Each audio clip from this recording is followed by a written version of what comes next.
Welcome to another episode of Victoria's Lounge from Sankara Hotel. Now, when we think about someone reaching the end of their lives, the sunset years, if you will, they're meant to be reflective and restful. But is that the case for many of the elderly here in Kenya? What's life really like for a senior citizen living in this country? Well, I have a panel of individuals who work closely with the elderly, know their experiences, their struggles, their needs as well. But you'll also hear from the elderly as well, what their life really is like during this point in their lives and their journey. Well, before we get the discussion started, here are my guests. Let's meet them now. George Ndungu Kamau is a renowned development and humanitarian practitioner with 12 years' experience. He currently leads the social protection programming, aging and development at Help Age International in Kenya. Joyce Wanjiku Kairu is the founder and chief executive officer of Purity Elderly Care Foundation, which she founded in honor of her late mother Purity Wanjiru, who died of cancer in 2010. Commissioner Simon Ndubai is an internal auditor in both the government and parastatals, a role he has served in for over 20 years. He's also an expert on disability and has been involved in the formulation of Persons with Disabilities Act 2003, along with other policies. Remember, hashtag Victoria's Lounge is how you can chime into the conversation on social media. Now, I wonder for those who'll be watching today, when you think about your grandparents, when you think of any other older person in your life or not, do you ever think about the quality of life? What they go through at that point in their lives. And it's a fact, as the quality of life continues to improve here in Kenya, people are living longer. So let's start this conversation by looking at where older people actually fit in our society, or even not. Because at times we don't even accommodate them in our modern society. But George, let me begin with you in terms of looking at the role of elderly people in our society today. Thanks, Victoria. And allow me to say that aging is a global phenomenon. Population transitions and dynamics in the recent past point to the need for individual society and governments to invest, and significantly so, in an aging population. The older persons play very critical roles in society today, both economic, political, social, and at the various levels of society, at the family level, at the community level, as well as at government. And I would look at it in terms of the burden of care for the older persons. Most times, their contribution to the economics of the country go unnoticed because an older person is left to look after a grandchild while the younger person goes out to fend for the family. The older person's contribution in terms of passing knowledge from one generation to the other in our day and age, it's sort of being pushed back. And then look at the council of elders in the different contexts that we operate in. They are a source of wisdom, a source of knowledge. And together as a community and as a family, we cannot ignore the critical roles that they play. You know, George, you mentioned something really important. The elderly in our society really are a resource. And Commissioner, let me bring you in on this, because do you feel that we have failed to tap into this resource and often forgotten about the elderly among us? Yes, we have failed to tap the resources of the elderly. You will see that most of the consultants or the elderly are people who have worked for many years and they have a lot of practical experience in many spheres. They are also able to bring communities together because of that experience they are having if we listen to them. But most of the times is that once you reach some age, particularly over 70, particularly the current society, feels that you have nothing to offer. Yes. And Joyce, because you interact a lot with the elderly through your foundation, Right. for those who are watching, can you tell us what are we missing? Because we've just talked to George and Commissioner in terms of the economic, the social, the political aspects that they could offer themselves to, but what are we missing in terms of not interacting with them? We have become too a busy people in the world and in the country, or we travel too much. We are busy looking for food, or I mean for things, bigger things, property, and we forget the older persons. We are lacking humility for humanity to give dignity to the elderly. We are neglecting our old people. We are thinking it's about me, not them. So you end up, and technology has really changed, altered so many things. So when we send money via whatever channels that we send, we forget to go see our older persons or to visit them. So what used to happen in the past is not happening today. Then again, like the Commissioner said, the issue of property. If people are fighting for assets, for land, for inheritance, and that again disconnects the families. So there is quite a, we have a problem as a society. We have lost our moral as far as older persons are concerned. And we are looking at them as, in fact, I don't know why we are talking about them. We should be talking about us, because we are aging every day. So when we talk about them, we are not seeing ourselves getting there. Yeah, that's us in the future, really, Yes, when you think about it. Yeah. Indeed, and yes. this is something that's very personal to you because you happened to lose your mother. Indeed, yes. You were working in South Africa, you had a high-paying job, life was going well, Right. and then all of a sudden this happens and Yes. she's no more. But just take us through that experience and what kind of prompted you to get into this. Okay, my mother passed on to cancer of the colon in 2010, and she was sick for a while, and I knew that. I knew she was going to die at some point. It's inevitable, and but I wasn't there for her. I didn't take care of my mother, and after she passed on, it's when it dawned on me months later that there was something wrong with the society. But then I was convicted, provoked, and that told me that I needed to create awareness. So many people have gone through this with aging parents. However, very few would actually do what you did in terms of extending themselves to help other That's elderly true. people. And George, I mean, when it comes to taking care of elderly people, and even from an institutional standpoint, from the government standpoint, there's also the issue of missing data on older people here in Kenya. Why is that a problem? Our population census data collection tools sort of lump older persons as a homogeneous group, which the truth is it's not. Somebody who is just turned 70, the needs for that person are totally different from the needs of a person who is 90 or over 100. The other thing is, how do we get to synchronize and use the available data to inform both policy and the formulation of, programs that will be multi-pillar to address the intersectionality aspects that will target the older persons. We're missing that. There is very little research, if any, that talks about the unique aspects that affect the older persons. I would speak for Kenya, and it's just within the last 6 months that a number of organizations, including the government, is put together a proposal to do the first baseline study to look at what is it that affects the older persons or the older members of society. And I would say at some point, the issues of older persons have sort of been neglected. There's a lot that needs to be considered, but we sort of want to prioritize other things, especially the youth and the children under 5, lactating mothers and others. It's not that they shouldn't be prioritized, but we are leaving out a critical component of the society that would give us the full picture of what we have today. Right. And Commissioner George talked about this issue of neglect and a lot of focus being put on the younger people, understandably so. And you're talking about the mean age or median age in Kenya being 19. A lot of times the resources will be pumped into that demographic. And then oftentimes the elderly are left out.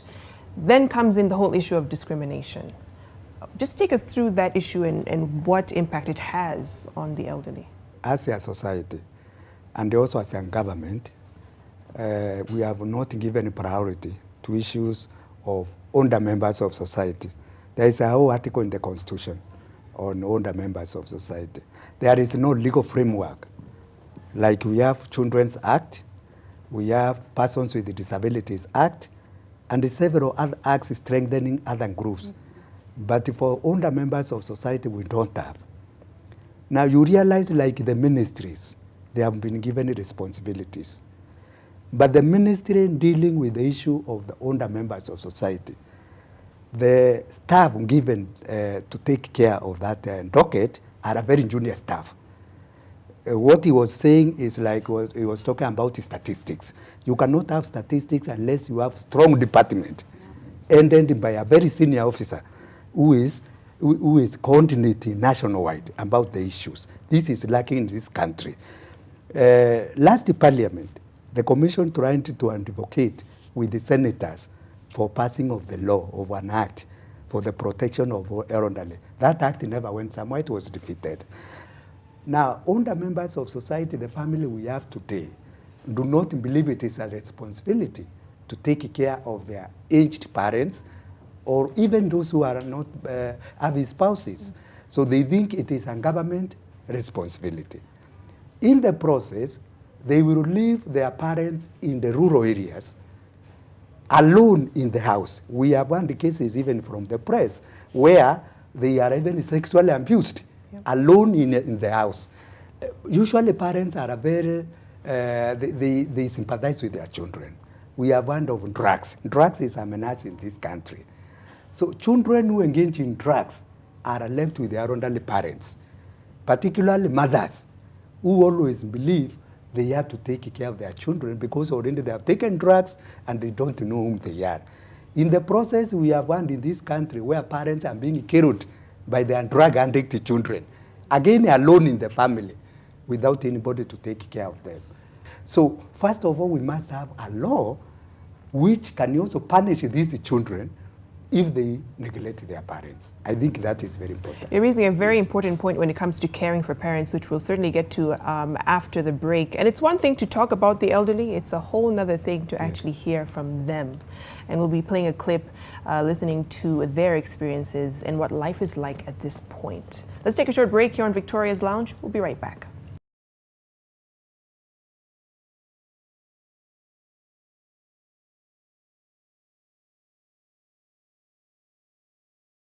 All right, welcome back. You're watching Victoria's Lounge. I hope this conversation has been challenging to those watching. If you haven't been doing enough for either aging parents or grandparents or just elderly people in your life. And Joyce, that burden really struck you. It did. So much so that you've literally dedicated your whole life to this. Indeed. Caring for elderly people, oftentimes whose children have chosen not to. But just take us through some of the challenges that you've met through this process. Okay. Some of the challenges that I've met through the process is rejection, ridicule. Of course, we have the financial challenges, but the challenges, I've been to homes where you find an old person has maggots or bed sores and they have been left in their homes by those children or even the community, and you find they have maggots coming out of their bodies. So I took an old man some time back last year to hospital who had been neglected. He had prostate cancer. He died last month, and after his death, he was not buried. Now he's been left to the government to bury him, and he's not my responsibility. I take care of the living beings, elderly people. And other challenges, families will insult me, they will ridicule me. In fact, earlier I told you a story about how a neighbor put chili pepper, green pepper, in the fire so that I don't help the elderly.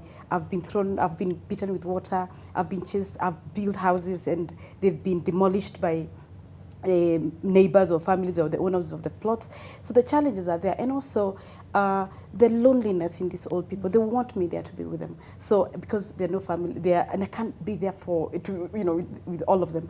The challenges are many, and the ridicule part of it, and that neglect where you find, bed sores. How do you? But then what Commissioner said, he said that people are too busy M-Pesaing and doing whatever other form of cash transfer. But during the funeral, they will come with big cars, a bottle of water, sunglasses, big hats, and their friends, and they'll just try to look at the eulogy. oh, it is this one. He looks like this, eh? That's my grandfather. And that is maybe, those are the things that we are going through. The challenges are many, and we need to address them, and as a people, and as the Constitution section 57 says, the elderly belong to us as family, not the government. So I think we as a people need to take care of our people. So where did this neglect start from? This is not part of our culture. This is not us. You know, where did it begin? It's greed. We are too greedy. We are too busy looking for power, looking for money, and we are not seeing people as people anymore. We have lost that. I know the church is there, but it is also not doing enough, unfortunately. We are so busy building buildings, buying chairs for the churches, doing things, but we are not looking at human beings, and especially as old people, as we age. And before we get to the whole social aspect, attitudes towards aging here in this country, let's hear from some of the elderly and what they actually go through. Take a look at this. Majina yangu naitwa Eunice Nyambura Ruben Wamba. Ile ngumu nilipata, niligojeka, hata nilikuwa nimelazwa.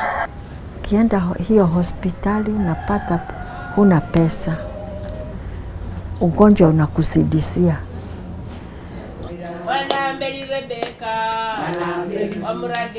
Wakongwe wa Kenya wanapata matatizo nyingi kwa sababu wengine mashamba hawana, wengine wanakaa slums. Wachukuu wetu hamna kazi, na ndio mungetusaidia. Naona hakuna usaidizi. Serikali inasaidia Wakongo, kile kiasi wanasaidia hii 2,000, lakini si unaona matatizo ni nyingi, hiyo pesa haitoshi. Ningeambia serikali waweze kuongezea hizo pesa. Ndaciarirwo thaya kundu gwitagwo Mahiga. Kuhika ni ndahikire, no tutiaikaranirie. Nyonete thina wa gukirimeria ciana ciakwa.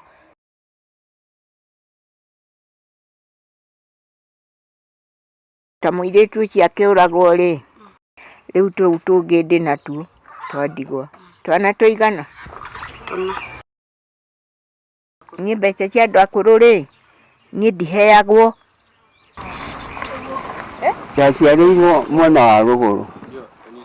Ndieciragia no ngũre, no nĩmenyete gũkũra nĩ ũhoro mũnene mũno. Ndirahota kwĩĩkĩra ũndũ tondũ ndirĩ na hinya. Rĩu na andũ nĩmanjũrĩire rĩ, ingĩka atĩa? Angĩkorwo biũ mũndũ ta ũrĩa na nĩ mũnini rĩ, nĩagĩrĩirwo nĩ gwĩciria ũkũrũ-inĩ wake. No angĩkorwo ndakĩrĩ na kĩrĩa rĩ, ndarĩ no hoti wa kuhota gũkinya hau mbere rĩ, akorwo ni mwaganu rĩ, ndarĩ wĩra angĩrutĩra, egũtũra mũthĩni kinya tene na tene. All right, it's amazing some of the things that we're hearing from them. But George, when we're talking about the social impact, social aspect of all this on the elderly people, especially when it comes to their rights, where are we getting it wrong? It all starts at the highest level, at the UN level.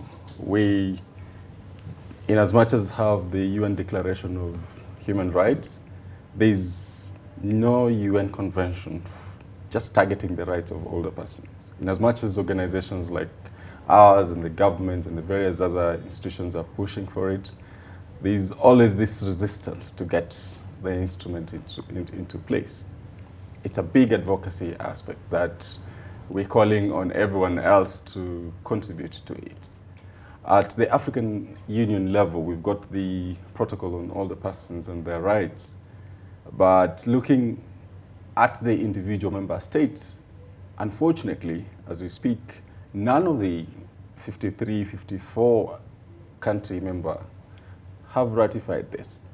And so there is no obligation for the state to deliver on any of the human rights, specifically targeting the older persons.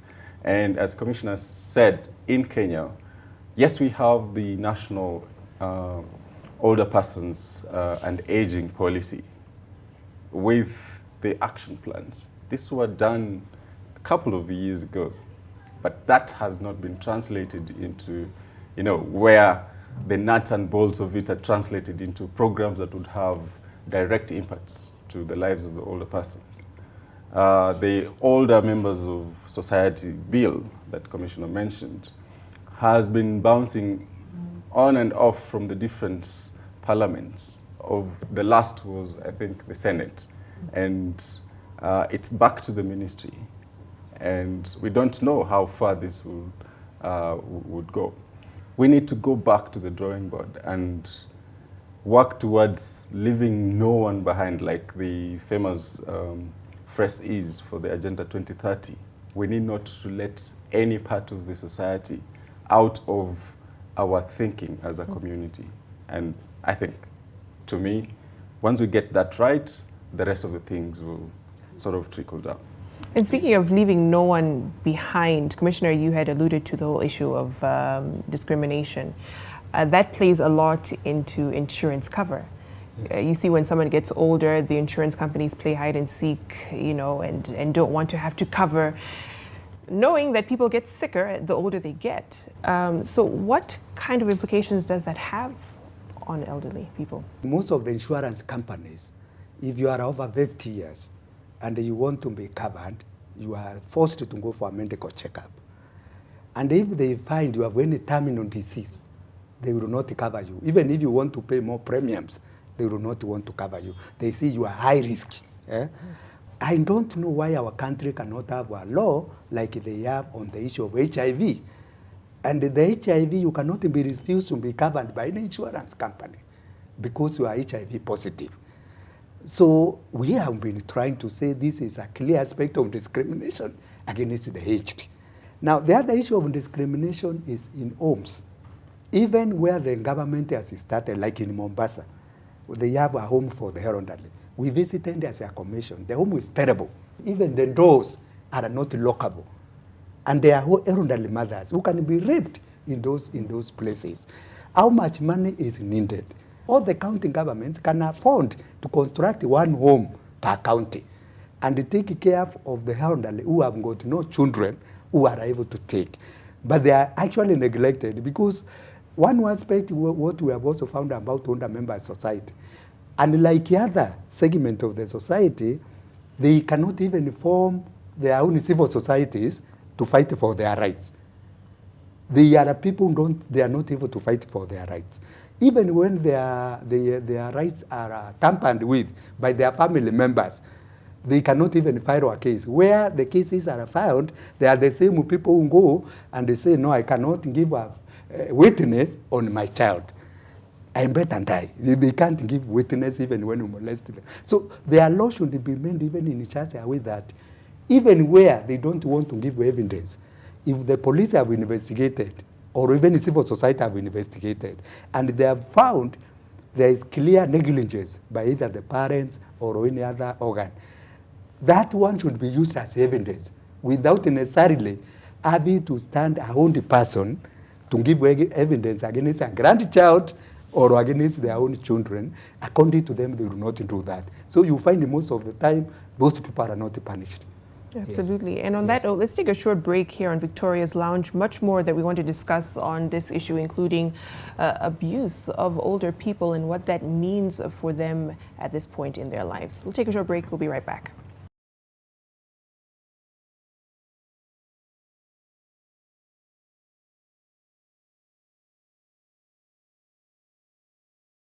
All right, welcome back. You're watching Victoria's Lounge. Joyce, let me bring you in on this issue of abuse against elderly people. They're more vulnerable to such cases. But what have you seen in your work?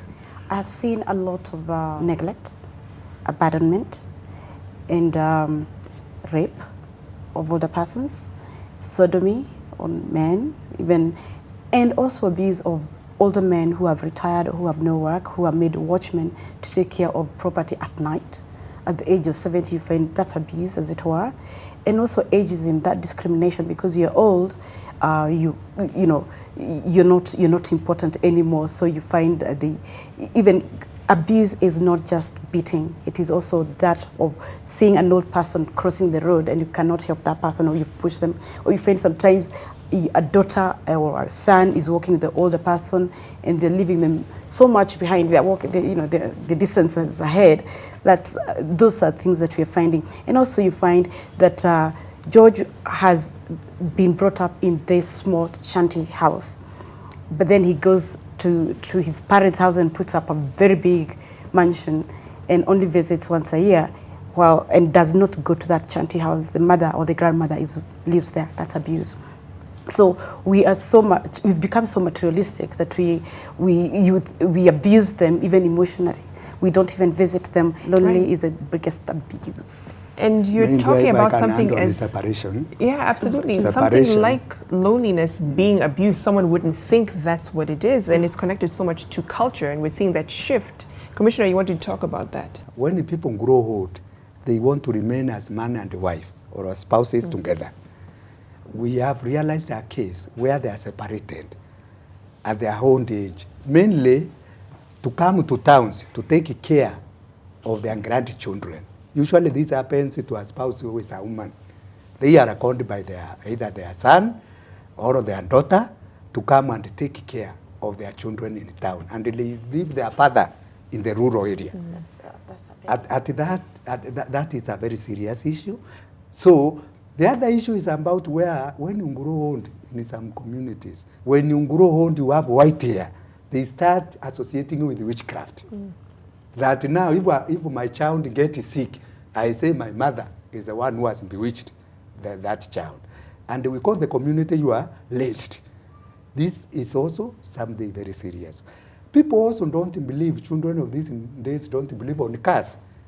Some of us, when we grew old, we used to believe so much. If your parent curses you, either your children will not grow up well, or even you do not live long. Today they don't believe, they believe it's superstition. So culture, which used to hold the society together, has gone down. And that's why you see even that care, people feel it's not their responsibility. Yeah. There is a need for this country. We strengthen culture so that people actually believe on, because this is even biblical, that even if you mistreat your parents, and don't you know they believe on the Bible, but they don't believe on taking care of their parents. No, absolutely. And you're mentioning this whole breakdown of culture, if you will, hence why we're seeing this manifesting in the neglect of older people. And George, you wanted to talk about the humanitarian aspect. Are you feeling that that is kind of the answer to what we're seeing in terms of the cultural breakdown and, older people being forgotten in society? We're looking at the emotional, financial, physical, and psychosocial neglect and abuse for older persons all across all sectors, and specifically so in emergency situations and whenever there are crises. In this case, the able-bodied, very energetic persons would migrate, leaving the older persons behind, the persons who are able differently, and it sort of exacerbates the sort of torture to these older persons on one end.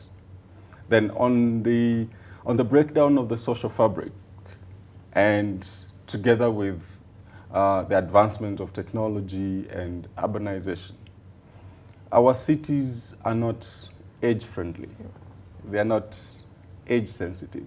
Our transport sector, for example, our buildings, our public means of transport do not specifically take into consideration issues of age, and uniquely so because of the impairments that come with age. Having an older person in the CBD of Nairobi today just translates to multiple other challenges for that person to move from one end to the other or to seek the required service. And from a humanity perspective, what I would call altruism is the aspect that Joyce, the commissioner, the relevant government departments need to actually marshal the support from both the old, the young, and the elites in society, so that in as much as we don't look at it from the cultural or the legal regulatory frameworks, there is that humanity aspect that demands from me as a person, from you as a person, from all the members of society, to adequately provide for the needs of these older members of society. What will it take? Because I was reading an article the other day and it said in 2014 in China, they introduced a law that requires all children with parents older than 60 to visit them frequently and ensure their social, financial, and spiritual needs are met. And I'm wondering, do we need to get to that point to ensure that our elderly are actually taken care of? You know, and what can we do to ensure that the elderly really enjoy and make the most of their twilight years? And George, I'll start with you. I think the starting point would be for us and even the researchers to get the requisite data that is missing on the sort of magnitude of the problem we are talking about. And with that, marshal the efforts of different stakeholders in terms of addressing the social, psychosocial, mental health, and even education needs. And to crown it all would be the aspects of looking at the unique needs of older persons from a rights-based approach. And here now, calling on all the other persons to come, let's embrace this big phenomenon that is getting out of hand because the population is aging. Commissioner. Yes, you have brought a very important issue about the China law. In fact, that's why as a commission we have been advocating for a law. That one is a very important law because we have also had families where you have a person has around 5 siblings. But since one sibling has humanity, is left to shoulder all the responsibility. So the law should clearly state that every child has the same responsibility, the way we are saying even of inheritance. That you have the same equal sharing. So even when there is a problem of wealth, you should be able, everybody, to chip in. There are cases where also the elderly are being taken to take care of the children of the unbereaved children. I don't know, orphans. This is very common in this society where they are being left. The other issue about promiscuity in this country, there are ladies mostly also, and also some few men. When they get children in school, they leave it to their grandparents. And they come here to town to look for work. Even when they get a job, they don't send that money home for these children. That law will take all that aspect. Commissioner, that is music to my ears. We should just happen, and I think we should have it done. If we work together, I think we can push for that agenda to go through because that is what needs to be done. However, I'd also want to tell people and to tell everyone, when you look at that parent of yours, don't think about, if the others don't want to think about them, just leave them. Look at that parent as your own. Absolutely. Yes. Thank you so much, George, Commissioner in Dubai. And of course, yes, we can't forget, Joyce, you won a global award for this. Not saying that you should actually go out and help elderly people to get a global award, no. But you actually got one for the wonderful work that you're doing with the elderly in Nyeri County. And do you want to share a bit more about it? Yes, we received this Global Commendation Award. It's a special commendation award to Purity Care Foundation for Aging Services. It is not my award. It is for the elderly people who have actually accepted Purity Care Foundation. It is for the people who have supported Purity Care Foundation and everyone else who is taking care of an old person. Thank you so much, George, Commissioner, and Joyce for sharing. Certainly a conversation we cannot stop having.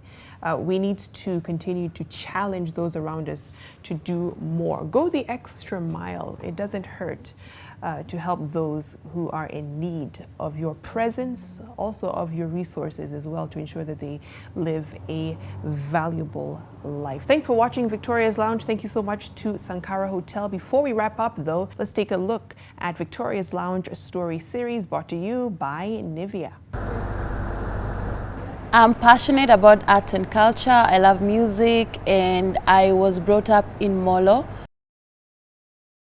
Schooling, I went to Molo Academy, then I went to Nakuru High School, I went to University of Nairobi where I was at the School of Journalism. I hadn't figured out like, well, when I'm in the industry, this is what I'm gonna be doing. But I had figured out that I wanted to be in the entertainment industry. And I got my first internship at the BBC, and then from the BBC I got a job at KBC. I was able to attend many concerts, meet a lot of celebrities, interview a lot of artists. That's how I got into the entertainment industry.